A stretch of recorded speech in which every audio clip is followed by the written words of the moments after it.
திட்ட தெளிவாக அரபு நாடுகள் கிறிஸ்டல் கிளியராக என்ன சொல்லிட்டாங்கன்னா, எக்காரணம் கொண்டும் காசாவில் இருக்கக்கூடிய மக்களை அகற்றவே முடியாது. காசா மக்கள் காசாவில் தான் இருப்பாங்க.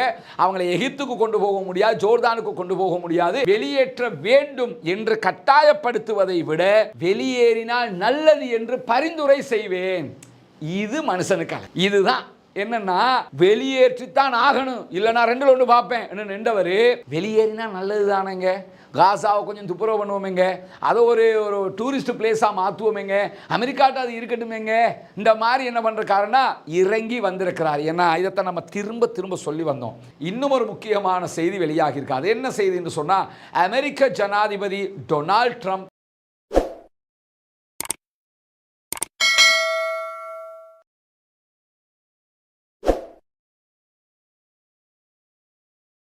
அன்பிற்கினிய சகோதர சகோதரிகளே, நம் அனைவர் மீதும் ஏக இறைவனுடைய அமைதியும் கருணையும் உண்டாகட்டுமாக என்கிற உயரிய பிரார்த்தனைகளோடு 35வது நாளாகவும் காசாவிலே ஏற்பட்டிருக்கக்கூடிய சமாதான உடன்படிக்கைகளுக்கு மத்தியிலே என்னவெல்லாம் நடக்கிறது என்கிற செய்திகளைத்தான் நாம் பார்க்க இருக்கிறோம்.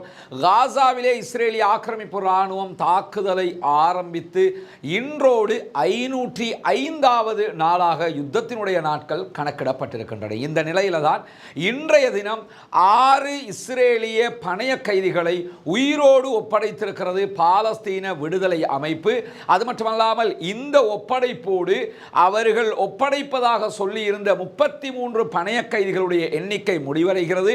முதல் கட்ட சமாதான உடன்படிக்கையும் நிறைவுக்கு வருகிறது எதிர்வருகிற மார்ச் மாதம் 1ஆம் தேதியோடு. இந்த நிலையில் இன்றைக்கு வெளியாகி இருக்கக்கூடிய பல முக்கியமான செய்திகளைத்தான் நாம் பார்க்க இருக்கிறோம். குறிப்பாக நமக்கெல்லாம் தெரியும், வியாழக்கிழமை மாலை இஸ்ரேலிடத்திலே 4 பணைய கைதிகளுடைய பாடிகள், ஜனாசாக்களை பாலஸ்தீன விடுதலை இராணுவம் ஒப்படைத்திருந்தது. அந்த உடல்களில், பாடிகளில் ஷிரி பிபாஸினுடைய உடலும் இருந்தது. ஷிரி பிபாஸ் அவருடைய 2 குழந்தைகள் இந்த யுத்தத்திலே பணைய கைதிகளாக இருக்கிற போது இஸ்ரேலுடைய குண்டு தாக்குதலில் கொல்லப்பட்டது மட்டுமல்லாமல் அவருடைய கணவர் உயிரோடு பாதுகாக்கப்பட்டிருந்தார். அவரை ஆல்ரெடி நடத்தப்பட்ட கேப்டிவ்ஸ் பரிமாற்றத்தில் பாலஸ்தீன விடுதலை அமைப்பு வழங்கி இருந்தது. இந்த நிலையில் வியாழக்கிழமை கொடுக்கப்பட்ட ஷிரி பிபாஸினுடைய உடலும் அவருடைய 2 பிள்ளைகளுடைய உடலையும் பரிசோதனை செய்ததில் அவர்களில் ஷிரி பிபாஸினுடைய உடல் அங்கு கிடையாது என்று சொல்லி ஒரு பதட்டமான சூழ்நிலை ஏற்பட்டது மட்டுமல்லாமல் பெஞ்சமின் நெதன்யாகு உள்ளிட்டவர்களே இது மிகப்பெரிய சர்வதேச விதிமீறல், யுத்த நிறுத்த மீறல் என்கிற வார்த்தைகளை சொன்னது மட்டுமல்லாமல் இதற்கு மிகப்பெரிய விலை கொடுக்க வேண்டி வரும் என்கிற எச்சரிக்கைகளை எல்லாம் சொல்லி இருந்தார்கள். இப்படியான எச்சரிக்கைகளுக்கு மத்தியில் தான் இன்றைய தினம் இஸ்ரேலிய ஆக்கிரமிப்பு அரசாங்கத்தினுடைய பரிசோதனை குழு பாலஸ்தீன விடுதலை அமைப்பு தந்த உடல்களில் ஷிரி பிபாஸினுடைய உடல் இருக்கிறது, அந்த எச்சங்கள் அதை உறுதிப்படுத்துகிறது என்று சொல்லி அறிவித்திருக்கிறார்கள். எனவே ஷிரி பிபாஸினுடைய பிரச்சனை இன்றோடு முடிவுக்கு வந்து விடுகிறது என்கிற நிலையில தான் இன்றைய தினம் 6 பேர் இஸ்ரேலியர்கள் பாலஸ்தீன விடுதலை இராணுவத்தினால் விடுதலை செய்யப்பட்டிருக்கிறார்கள். இந்த விடுதலை நிகழ்வும் இன்றைக்கு 2 இடங்களில் நடைபெற்றது. முதல் கட்டமாக ரஃபாவில் நடைபெற்றது, அது தெற்கு காசா, சவுத் காசாவில் இருக்கக்கூடிய பகுதி.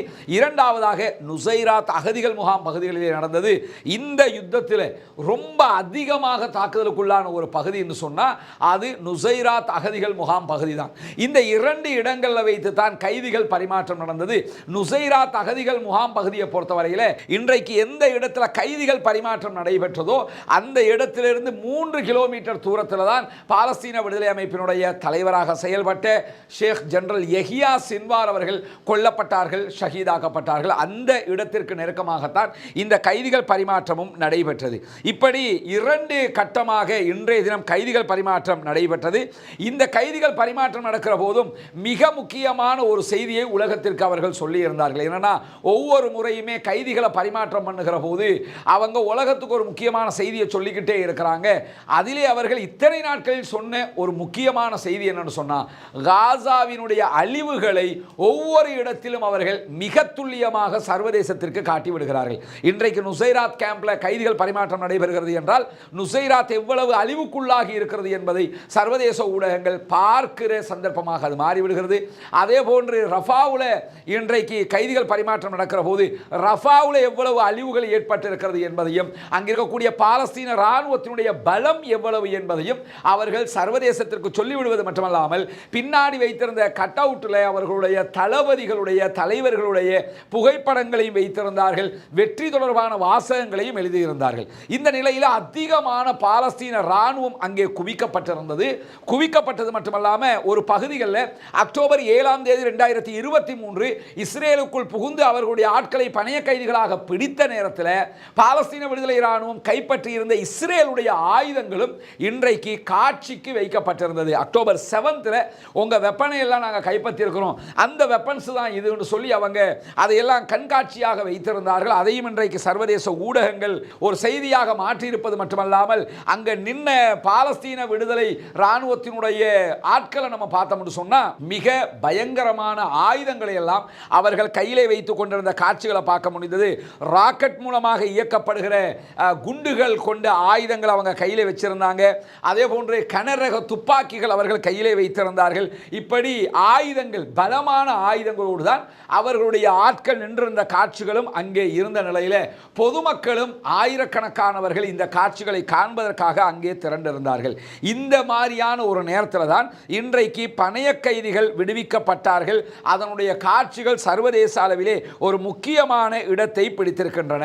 இப்படி ஒரு சந்தர்ப்பமாக இது மாறி இருக்கும் போது இன்றைய தினம் விடுவிக்கப்பட்டிருக்கக்கூடிய 6 பணைய கைதிகளுக்கு பகரமாக இஸ்ரேலிய ஆக்கிரமிப்பு ராணுவம் 602 பாலஸ்தீனர்களை விடுதலை செய்கிறது. அதிலே 491 பாலஸ்தீன காசாவினுடைய கைதிகளில் 100க்கும் மேற்பட்டவர்கள் பெண்களும் குழந்தைகளும் என்கிற செய்திகளும் வெளியாகி இருக்கிறது. எந்த காரணமும் இல்லாமல் குழந்தைகளை கூட அவங்க சிறை பிடிச்சிட்டு போயிடுறாங்க. அவர்களையும் இன்றைக்கு அவர்கள் விடுதலை செய்திருக்கிறார்கள் என்கிற செய்திகள் வெளியாகி இருக்கிறது. விடுவிக்கப்பட்டவர்கள் வெஸ்ட் பேங்குக்குரியவங்க வெஸ்ட் பேங்குக்கும், காசாவுக்குரியவங்க காசாவுக்கும் கொண்டு வரப்பட்டிருக்கிறார்கள்.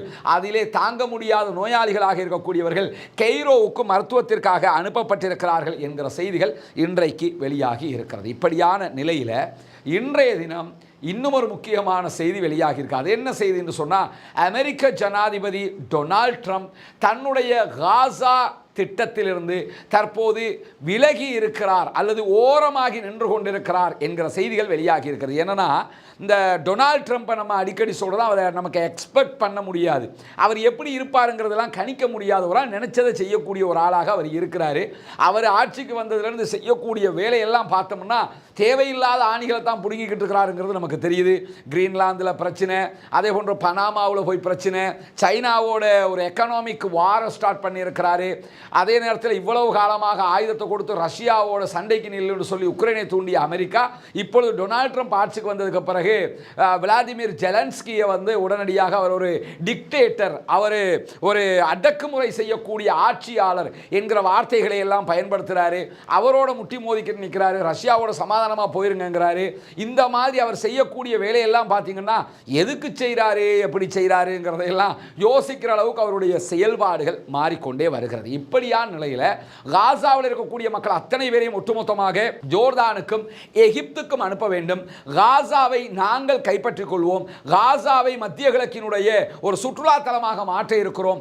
காசா அமெரிக்காவினுடைய கட்டுப்பாட்டில் தான் இருக்கும் என்றெல்லாம் ஒவ்வொரு கட்டமாக ஒவ்வொன்று பேசிக்கிட்டு வந்தவர் நேற்றைய தினம் வெள்ளிக்கிழமை சவுதி அரேபியாவினுடைய தலைநகர் ரியாதிலே சவுதி அரேபியா எகிப்து தலைமையிலே 5 முக்கியமான அரபு நாடுகள் சந்தித்து காசா தொடர்பான பேச்சுவார்த்தைகளை நடத்தியிருந்தார்கள். எதிர்வருகிற 4ஆம் தேதி மார்ச் மாதம் கெய்ரோவில் எகிப்தினுடைய தலைநகரத்தில் அரப் லீகினுடைய மாபெரும் மாநாடு காசா தொடர்பாக நடைபெற இருக்கிறது. இந்த மாநாடு நடைபெற இருக்கிற நேரத்தில் தான் நேற்று ரியாதில் நடைபெற்ற மாநாட்டில் திட்ட தெளிவாக அரபு நாடுகள் கிறிஸ்டல் கிளியராக என்ன சொல்லிட்டாங்கன்னா, எக்காரணம் கொண்டும் காசாவில் இருக்கக்கூடிய மக்களை அகற்றவே முடியாது. காசா மக்கள் காசாவில் தான் இருப்பாங்க.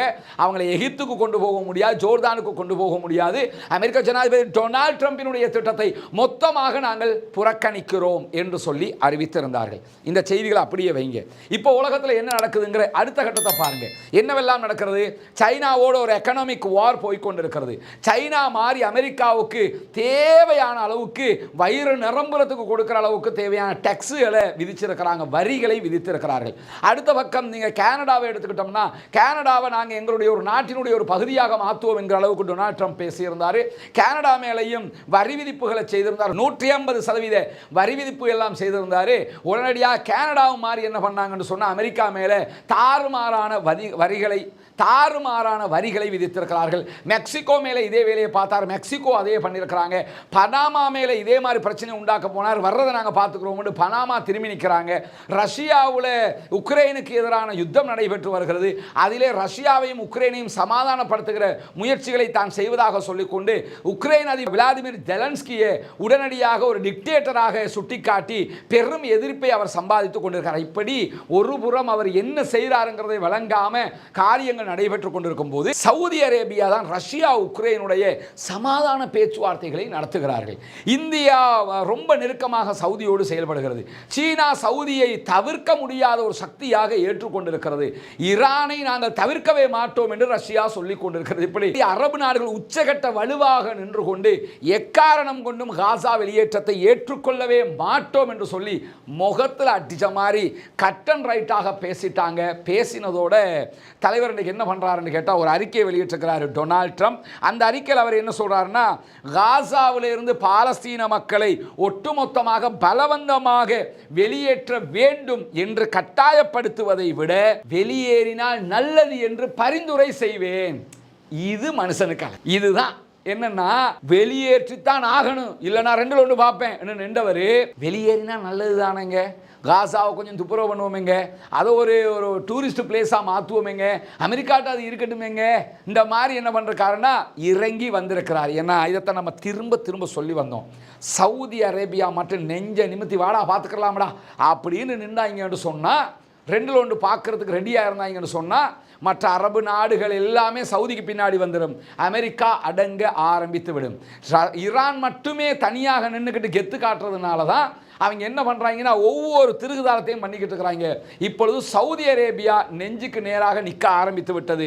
உடனடியாக டொனால்ட் ட்ரம்பினுடைய அறிக்கையில் பாலஸ்தீனர்களை பலவந்தமாக காசாவிலிருந்து வெளியேற்ற மாட்டோம், அவர்களை வெளியேற்றினா நல்லது தானே, அவங்களுக்கும் லாபம் தானே, அவர்களுக்கும் வீடு கிடைக்கும் தானே, அவர்களுக்கும் சுகபோக வாழ்க்கை கிடைக்கும் தானே என்றெல்லாம் பேசிக்கொண்டிருக்கிறார். மென்மையான அறிக்கையை வெளியிட்டிருக்கிறார் என்பதை நாம் பார்க்க முடிகிறது. இது அரபு நாடுகளுடைய அறிக்கை பின்னால் வந்திருக்கக்கூடிய ஒரு மென்மைத்தனம் என்பதை நாம் இந்த இடத்திலே புரிந்து கொள்ளுகிற அதே நேரத்தில் அரபுலக தலைவர்கள் ரியாதிலே கூடி பல விஷயங்களை விவாதித்திருந்தார்கள். அதிலே குறிப்பாக எகிப்து உருவாக்கி இருக்கக்கூடிய காசாவினுடைய திட்டம் தொடர்பாகத்தான் அதிகமாக பேசப்பட்டிருந்தது.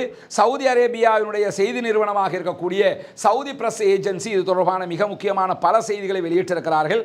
அந்த செய்திகளை எதிர்வருகிற மார்ச் 4 கெய்ரோவில் மாபெரும் அரபு உச்சி மாநாட்டை நடத்துவது என்கிற தீர்மானம் உறுதி செய்யப்பட்டிருக்கிறது. இஸ்ரேலுக்கும் பாலஸ்தீன விடுதலை அமைப்புக்கும் இடையிலே போர் நிறுத்தம் 2ஆம் கட்டம் ஏற்பட்டால் எகிப்து மறுசீரமைப்பு திட்டங்களுடைய முதல் கட்டத்தை தொடங்கும். எகிப்து உள்ள போவாங்க, அவங்களுடைய ஃபோர்ஸஸை வச்சு அல்லது வேறு ஆட்களை வைத்து என்ன பண்ணுவாங்கன்னா தொண்டு நிறுவனங்களை வச்சு காசாவை சுத்தம் பண்ணுகிற அந்த காரியத்தை தொடங்க இருக்கிறாங்க என்கிற செய்திகளோடு காசாவை கட்டி எழுப்புவதற்கு சுமார் 53 பில்லியன் US டாலர்கள் தேவைப்படும் என்பது மட்டுமல்லாமல் 10 ஆண்டுகள் அளவுக்கு இதனுடைய காலம் எடுக்கும் என்கிற செய்திகளும் இந்த மாநாட்டிலே கலந்துரையாடப்பட்டிருக்கிறது, பேசப்பட்டிருக்கிறது. மீண்டும் காசாவை கட்டி எழுப்புவதற்கு அரபு நாடுகள் அர்ப்பணிப்போடு செயல்படுவதற்கு தயாராக இருப்பதாக அறிவித்திருக்கிறார்கள். தேவையான எல்லா உதவிகளையும் எகிப்து வழியாக காசாவுக்கு செய்வதற்கும் தயாராக இருப்பதாக இன்றைக்கு வெளிப்படையாகவே அறிவித்திருக்கிறாங்க. அல்ஹம்துலில்லாஹ். இந்த 53 பில்லியன்ங்கிறது சவுதி அரேபியாவை தூக்கி எடுத்துட்டு போங்கன்றாங்க. ஏன்னா அமெரிக்காவில் சவுதி அரேபியா 600 பில்லியன் US டாலர்களை இன்வெஸ்ட் பண்ண இருக்கிறாங்க. டெக்னாலஜிக்கலி 600 பில்லியன் அமெரிக்காவில் பிசினஸுக்காக இன்வெஸ்ட் பண்றாங்கன்னா 53 பில்லியன்ங்கிறது அவங்களுக்கு மிட்டாய் காசா இல்லையா? கத்தாருக்கு அது ஒரு காசா? உலகத்திலேயே மிக பிரம்மாண்டமான கேஸ் ஏற்றுமதியாளர்களாக இருக்கிறாங்க. UAEக்கு இதெல்லாம் ஒரு காசா? குவைத்துக்கு இதெல்லாம் ஒரு காசா? எந்த நாடு யாரை எடுத்துக்கிட்டாலும் இந்த காசெல்லாம் ஒரு பெரிய காசே கிடையாது. எனவே அரபு நாடுகளே இதை சமாளிச்சிருவாங்க, யூரோப்பிய யூனியனுடைய தேவை இல்லாமலேயே இதை செய்துவிட முடியும் என்கிற நம்பிக்கை இந்த கூட்டத்திற்கு பிறகு அவர்களுக்கு வந்திருக்கிறது என்கிற நிலையில தான் எகிப்தினுடைய முன்னாள் தூதுவர் என்ன பண்றாருன்னா இன்னைக்கு ஒரு முக்கியமான அறிக்கையை விடுத்திருக்கிறார். அது என்ன சொல்றாருன்னா, ரியாதில் நடைபெற்ற அரபு நாடுகளுடைய கூட்டமைப்பினுடைய மாநாட்டில் சொல்லப்பட்டிருக்கக்கூடிய ஒரு முக்கியமான செய்தி என்னன்னு சொன்னா, ஒரு மிகப்பெரிய நோ என்பதை டொனால்ட் ட்ரம்புக்கு அரபு நாடுகள் முகத்தில் அடித்தால் போல் சொல்லி இருக்கிறார்கள். நோ, நீங்கள் சொன்னதை நாங்கள் ஏற்றுக்கிற மாட்டோம் அப்படி சொல்லலை, ஒரு மிகப்பெரிய நோவை சொல்லியிருக்கிறாங்க. இல்லை என்பதை பெரிய பிரம்மாண்டமான இல்லையாக சொல்லியிருக்கிறார்கள். டொனால்ட் ட்ரம்பினுடைய இந்த திட்டம் சட்டவிரோதமானது என்பதையும் அரபு நாடுகள் ஒருபோதும் ஏற்றுக்கொள்ள மாட்டாது என்பதையும் திடமாக அவர்கள் சொல்லியிருக்கக்கூடிய நேரத்தில் தான் இருக்கக்கூடிய ஒரு பிரச்சனையாக எதிர்பார்க்கப்படுகிறது என்று சொன்னால், பாலஸ்தீன விடுதலை இராணுவம் ஆட்சியிலே இருக்கும், எனவே என்ன செய்வது என்பதுதான் ஒரு கேள்வியாக இருக்கிறது என்று சொல்றார். இந்த கேள்வியை பொறுத்தவரையில் அரபு நாடுகள் காசு கொடுக்கிறதா இருந்தால் இது கேள்வியே கிடையாது. யூரோப்பிய யூனியனோ அமெரிக்காவோ பணம் கொடுக்கிறதாக இருந்தால் தான் பாலஸ்டைன் விடுதலை இராணுவம் அங்கே இருக்கிறாங்க, எனவே நாங்கள் தரமாட்டோம்னு டிமாண்ட் பண்ண முடியும். அரபு நாடு அள்ளி கொடுக்கிறதா இருந்தால் எதுக்கு, எந்த டிமாண்டுமே தேவையில்லை, அவங்களே அள்ளி கொடுத்துட்டு போயிடுவாங்கிறதா இங்கே முக்கியமாக கவனிக்கப்பட வேண்டிய ஒன்றாக இருக்கிறது. இப்படியான நேரத்தில் நியூயார்க்கில் இருக்கக்கூடிய இஸ்ரேலுடைய முன்னாள் தூதர் அலோங் பிங்காஸ் என்கிறவர் ஒரு முக்கியமான அறிக்கையை வெளியிட்டிருக்கிறார். அதில் அவர் என்ன சொல்கிறாருன்னா, காசாவிலிருந்து பாலஸ்தீன விடுதலை அமைப்பை அகற்றணும்னு சொல்கிறீங்க, தற்போதைய நிலையில் அது சாத்தியப்படுகிற ஒரு திட்டமே கிடையாது. அவங்க இல்லாமல் வேறு யார் காசாவுக்குள்ள இருக்கிறாங்க, பார்க்குற இடமெல்லாம் அவங்க தான் இருக்கிறாங்க. எனவே காசாவில் பாலஸ்தீன விடுதலை அமைப்பினுடைய இடைவெளியை யாராலும் நிரப்ப முடியாது என்கிற நிலையில் பாலஸ்தீன விடுதலை அமைப்பினுடைய பொலிட் பீரோ உறுப்பினராக இருக்கக்கூடிய பஸ்ஸாம் நாயிம் அவர்கள் இன்றைக்கு ஒரு அறிக்கை வெளியிட்டிருக்கிறார். அதில் அவர் என்ன சொல்றாருன்னு கேட்டால், நாங்கள் ஆட்சியை கைவிடுவதற்கு தயாராக இருக்கிறோம், சில நிபந்தனைகள் இருக்கிறது.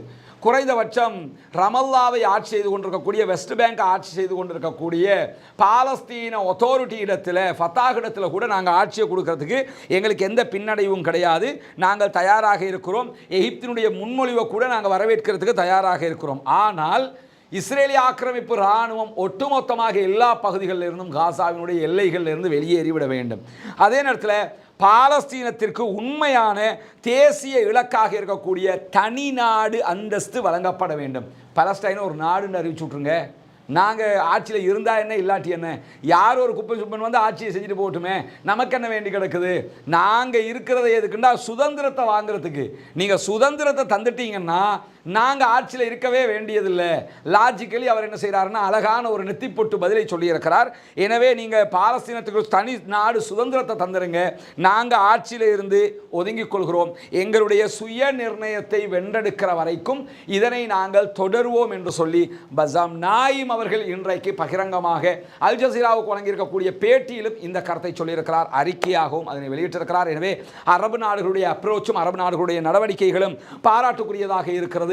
இந்த மாதிரியான செயல்பாடுகளால் தான் நமக்கு வெற்றி கிடைக்கும் என்பது நமக்கு தெரிகிறது. டொனால்ட் ட்ரம்பே பின்வாங்குகிற ஒரு நிலை தற்போது உருவாகி இருக்கிறது. அல்ஹம்துலில்லாஹ், பாலஸ்தீன மக்கள் வெற்றி பெற வேண்டும், பாலஸ்தீன மக்கள் சுதந்திரம் அடைய வேண்டும், பாலஸ்தீன மக்களும் நம்மை போன்ற நிம்மதியானவர்களாக மாற வேண்டும் என்கிற பிரார்த்தனை அல்லாஹ்விடத்திலே முன்வைக்க தவறிவிடாதீர்கள். பாலஸ்தீன மக்களுக்காக ஜனநாயக ரீதியாக குரல் கொடுக்க மறந்து விடாதீர்கள்.